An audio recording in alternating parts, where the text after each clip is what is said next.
Hello दोस्तों, आज हम इस वीडियो में बताने वाले हैं कि अपना सीएससी के पोर्टल पर जो कल एक नया लिंक आया है VLE वेरिफिकेशन फॉर डिजिटल सेवा पोर्टल के नाम से, वो क्या है और उस पर किस किस VLEs को वेरिफिकेशन कराना है ताकि आपको डिजिटल सेवा पोर्टल की लॉगिन आईडी और पासवर्ड मिल जाए। ठीक है, और अगर कराना है तो किस तरह कराना है, तो ये सब हम आपको इस वीडियो के माध्यम से बताने वाले हैं। तो आप शुरू से लेकर अंत तक इस वीडियो को देखते रहिए। तो चलिए शुरुआत करते हैं आज के इस टेक शो की। Welcome to tech show Hindi.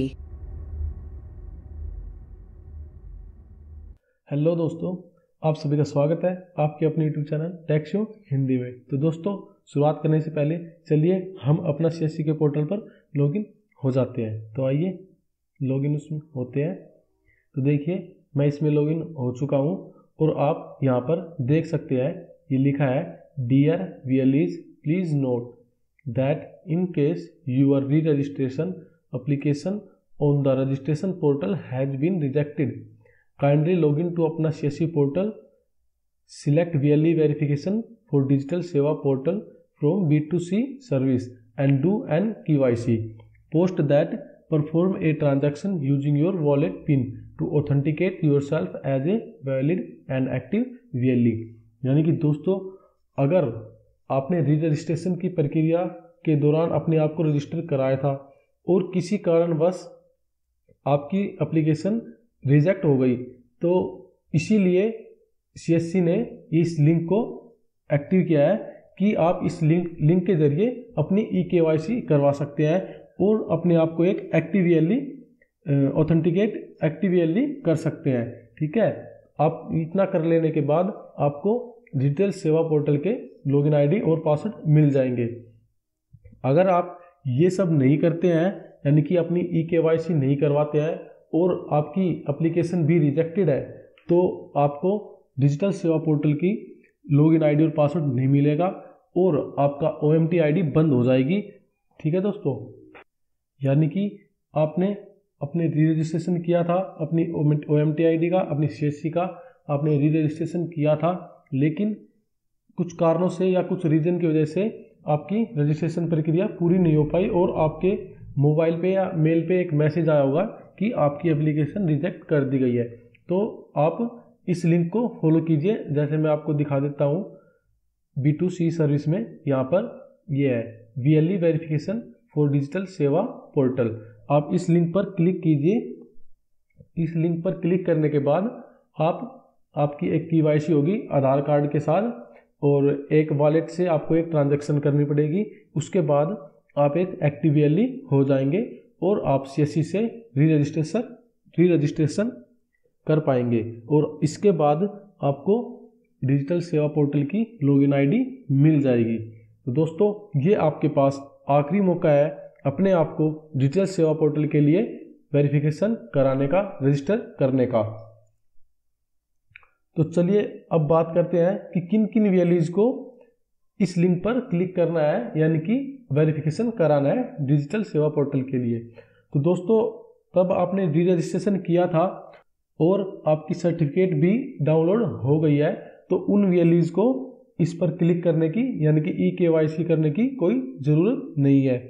ये सिर्फ उन्हीं VLEs के लिए है जिन्होंने री रजिस्ट्रेशन किया था और उनकी एप्लीकेशन रिजेक्ट हो गई। ठीक है दोस्तों, तो उनके पास या तो फ़ोन में मैसेज आया होगा या फिर उनकी मेल आईडी पे एक मैसेज आया होगा कि आपकी एप्लीकेशन रिजेक्ट कर दी गई है, तो वे VLE इस पर क्लिक करके अपने आप को रजिस्ट्रेशन कर सकते हैं। यानी कि जिन लोगों को डिजीमेल के लॉगिन आईडी और पासवर्ड मिल गया है, तो वे CSC पर रजिस्टर्ड है और उन लोगों को eKYC करने की ज़रूरत नहीं है। तो चलिए इस पर क्लिक करके देखते हैं कि ये कैसे होता है। तो इस पर क्लिक करते हैं। दोस्तों, इस पर क्लिक करने के बाद आपके सामने एक नया पेज खुल जाएगा। वहाँ पे लिखा होगा dear VLE please note if your री registration application is rejected then kindly use this VLE verification service. यानी कि आपकी एप्लीकेशन रिजेक्ट हो गई है तो ही आप इस सर्विस का यूज कीजिए। मान लो मेरी एप्लीकेशन रिजेक्ट हो गई है तो मैं ही इस सर्विस को यूज कर सकता हूँ। ठीक है, यहाँ पे हम नेक्स्ट पे क्लिक करेंगे। दोस्तों नेक्स्ट बटन पर क्लिक करने के बाद आपके सामने अगर आपकी रजिस्ट्रेशन प्रक्रिया पूरी हो चुकी है यानी कि आपकी एप्लीकेशन रिजेक्ट नहीं हुई है तो आपके सामने ये विंडो आ जाएगी। ये लिखा आएगा नो ऑथोराइज यूजर, यानी कि आपकी एप्लीकेशन अप्रूव हो चुकी है और आप CSC पर रजिस्टर्ड है। ठीक है, अगर आपकी एप्लीकेशन रिजेक्टेड होती तो यहाँ पे आपको अपने एक्टिव VLE करने के लिए वॉलेट की ट्रांजैक्शन करनी पड़ती और अपने आधार कार्ड के नंबर के थ्रू आपको एक OTP पासवर्ड आपके मोबाइल फ़ोन पे भेजा जाता, उसे इंटर करके आप एक्टिव VLE बन जाते।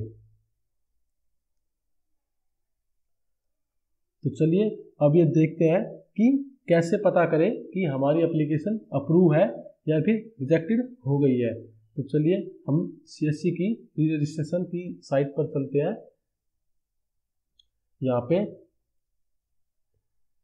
register.csc.gov.in दोस्तों ये CSC की रजिस्टर साइट है, यानी कि अगर आपको नया CSC लेना है तो आप यहाँ से एप्लीकेशन फॉर्म भर सकते हैं, यानी कि यहाँ पे फ्रेश एप्लीकेशन, यहाँ पे डी रजिस्टर आपने यहाँ से किया होगा।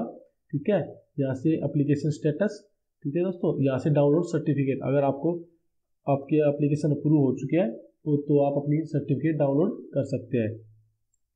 आप यहाँ पे नीचे भी देख सकते हैं कि इतने री रजिस्ट्रेशन हो चुके हैं, इतने कंप्लीट है और इतने वेरीफाई हो चुके हैं। ठीक है दोस्तों, तो चलिए देखते हैं कि कैसे पता करें कि हमारी एप्लीकेशन अप्रूव है और रिजेक्टेड है। तो यहाँ पे एप्लीकेशन स्टेटस पर क्लिक करेंगे।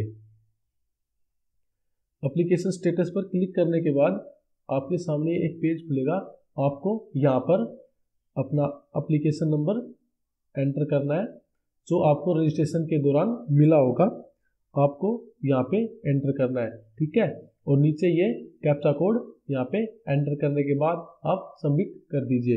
सबमिट करने के बाद आपको ये बता देगा कि आपकी एप्लीकेशन अप्रूव है या फिर रिजेक्टेड हो चुकी है। ठीक है, और वैसे भी आपके पास एक मैसेज आ जाएगा कि आपकी एप्लीकेशन रिजेक्टेड है और अप्रूव है। तो दोस्तों अंत में मैं आपसे बताना चाहूँगा कि आपके पास ये आखिरी मौका है eKYC करके अपनी OMT ID बंद होने से बचाने के लिए। आप अपनी eKYC कर लीजिए और अपनी OMT ID को बंद होने से बचा लीजिए और ऐसे ही काम करते रहिए। अगर आपको ये वीडियो अच्छी लगी हो तो प्लीज़ आप मुझे सब्सक्राइब कीजिए, लाइक कीजिए इस वीडियो को और शेयर कीजिए ताकि ज़्यादा से ज़्यादा VLE भाइयों को इसकी जानकारी मिल पाए। और सब्सक्राइब करना बिल्कुल ना भूलें, क्योंकि हम यहाँ पर बहुत ही जल्द अपना CSC how to videos, digital सेवा पोर्टल आदि से संबंधित वीडियो अपलोड करने वाले हैं जो कि आपके बहुत काम आने वाली है। तो सीखते रहिए, हंसते रहिए, मुस्कुराते रहिए और देखते रहिए tech show Hindi. Thanks for watching.